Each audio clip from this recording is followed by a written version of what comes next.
हमारा बड़ा साफ कहना है कि हिमाचल प्रदेश में जब कांग्रेस की सरकार का ये दूसरा बजट सत्र है, इसमें मुद्दों को उठाएंगे। एक साल के कार्यकाल में इतने सारे मुद्दे कांग्रेस के खिलाफ हो गए हैं। इतने मुद्दे 4 साल यानी 5 साल पूरा होने पर भी नहीं हुआ करते थे। हर मोर्चे पर विफल हो गई है, असफल हो गई है। और ऐसे में मैं सिर्फ यही कहूँगा कि जो मुद्दे उठाने की बात है उसके लिए विधायक दल की बैठक हमने बुलाई है और बैठक में हम चर्चा करेंगे और चर्चा करने के बाद उस पर निर्णय करने के बाद जो कार्यवाही करनी वो करेंगे। तो सेंट्रल यूनिवर्सिटी का मामला भी लगातार उठता रहा है। अभी भी जो है वो प्रदेश सरकार जो पैसा जमा करवाना था वो नहीं करवा पाई है, तो सेंट्रल यूनिवर्सिटी को लेकर काफ़ी रोष है लोग। देखिए, इस बात को लेकर बड़ा मैं स्पष्ट कहना चाहता हूँ कि सेंट्रल यूनिवर्सिटी का मसला अब बेवजह लटका हुआ है और मुख्यमंत्री इस बात को स्पष्ट करें कि वो धर्मशाला में यूनिवर्सिटी के कैंपस को बनाने के पक्षधर हैं कि नहीं है। क्योंकि मुझे इस बात को लग रहा है कि कहीं ना कहीं उनके मन में यह है कि धर्मशाला में यूनिवर्सिटी का कैंपस बनना ही नहीं चाहिए, ये भाव है। अगर ऐसा भाव है तो स्पष्ट कर दें। अगर नहीं है तो जो 30 करोड़ रुपए जो एफोरेस्टेशन का जो है वहाँ पर कंपनसेटरी एफोरेस्टेशन का जो जमा करना है उसको जमा करें, बात खत्म है। और काम और वो जमा होता तो तुरंत वहाँ पर काम शुरू हो जाएगा। पैसा केंद्र सरकार दे रही है। ये विचित्र परिस्थिति है हिमाचल प्रदेश सरकार की।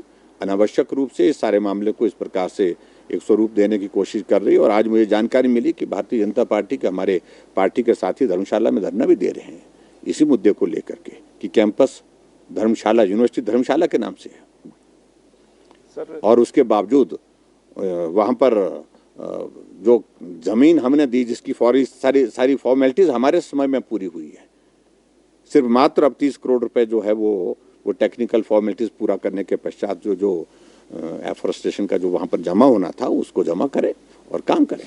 का जिक्र वो हमेशा बार बार करते हैं।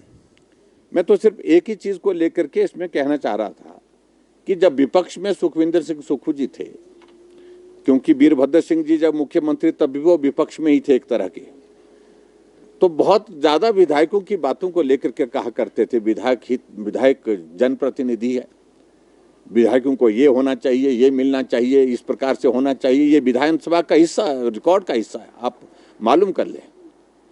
लेकिन जब अपने आप मुख्यमंत्री बन गए, आप एक विधायक निधि जिसका प्रावधान जयराम ठाकुर करके गया था उसमें से 50 लाख रुपए पिछली बार काट लिया आपने, और 50 लाख रुपए काटने की मंशा आपकी अब की बार भी है। और मुझे मालूम नहीं है क्योंकि इनकी बातों पर अब भरोसा नहीं है, बोलते कुछ हैं करते कुछ हैं। तो ऐसे में मैं सिर्फ इतना ही कहना चाहता हूं, अगर आप देना चाहते हैं विधायक निधि तो जारी करें आज, ताकि 29 तारीख की 30 तारीख की विधायक दल की इसकी विधायक प्राथमिकता की बैठकों में विपक्ष उसमें हिस्सा ले सके।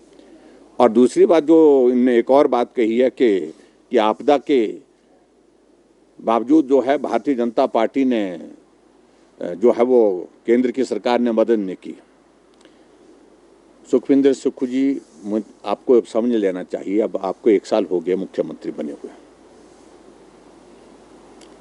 आपकी जितनी भी महत्वपूर्ण योजनाएं हैं उसमें 90% केंद्र दे रहा है, 10% आप दे रहे हैं।